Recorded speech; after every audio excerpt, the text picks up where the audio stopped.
2027 বিশ্বকাপ যদি বাংলাদেশ সরাসরি খেলতে চায় তাহলে আফগানিস্তানের বিপক্ষে এই দুইটা ম্যাচ খুব গুরুত্বপূর্ণ এবং এই দুইটা ম্যাচ বাংলাদেশকে জিততে হবে। পাশাপাশি ওয়েস্ট ইন্ডিজ আসছে মিরপুরে 3 ম্যাচের ওডিআই সিরিজ খেলার জন্য, তাদেরও 3 ম্যাচেই হারাতে হবে। তাহলে একটা সম্ভাবনা থাকবে বাংলাদেশ 2027 বিশ্বকাপ খেলতে পারবে সরাসরি। কিন্তু এই সম্ভাবনার বাস্তবায়ন কতটা হবে প্রশ্নের বিষয়। প্রশ্ন বাদ দিয়ে তাহলে এই ম্যাচগুলো জিততে বাংলাদেশকে কি করতে হবে সে আলোচনায় যাই। এই ম্যাচগুলো জিততে হলে বাংলাদেশকে ডট বল কমাতে হবে, সিঙ্গেল রোটেট করে ক্রিকেটটা খেলতে হবে। বাংলাদেশ প্রচুর পরিমাণে ডট বল খেলে, এটা 60% পৌঁছে গেছে। 100 বলে 60 বল যদি আপনি ডট বল খেলেন তাহলে আপনার দলের রান দিন শেষে কোথায় গিয়ে থামবে এটা আপনি জানবেন, আপনি বুঝবেন। এটা আপনাদের বোঝার কথা।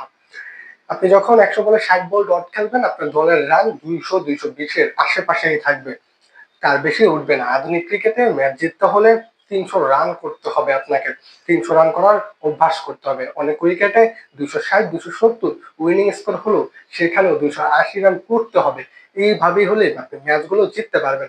এখন ডট বল কমালে উপায় কি? ডট বল কমানোর একমাত্র উপায় সিঙ্গেল খেলা। আপনি যে বলগুলোকে ডট খেলছেন সেগুলিকে যখন আপনি সিঙ্গেলে কনভার্ট করতে পারবেন তখন কিন্তু আপনার দলের রান বাড়বে। আপনি ধরুন একটা বল ডট খেলছেন এবং সেই বলটাকে যদি আপনি সিঙ্গেলে কনভার্ট করতে পারেন আপনার আত্মবিশ্বাস বাড়বে, আপনার দলের সাথে একটা রান যোগ হবে। এই এক রান এক রান করে যোগ হতে হতে মোট টোটালে গিয়ে বাংলাদেশ ভালো একটা রান যোগ করতে পারবে এবং বলাররা ফাইট করতে পারবে এবং বাংলাদেশ ম্যাচটা হয়তো জিততে পারবে।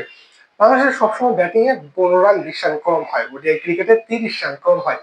ঠিক সেই রান কমার বিষয়টাও এখানে ধামাপা চাপা পড়ে যাবে যদি বাংলাদেশ ডট বলের প্রবণতা কমিয়ে সিঙ্গেল নির্ভর ক্রিকেট খেলতে পারে।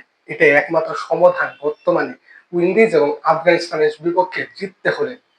বাংলাদেশ জিতবে এই আশা ব্যক্ত করে আমি এখানে থামছি আপাতত। আসসালামু আলাইকুম।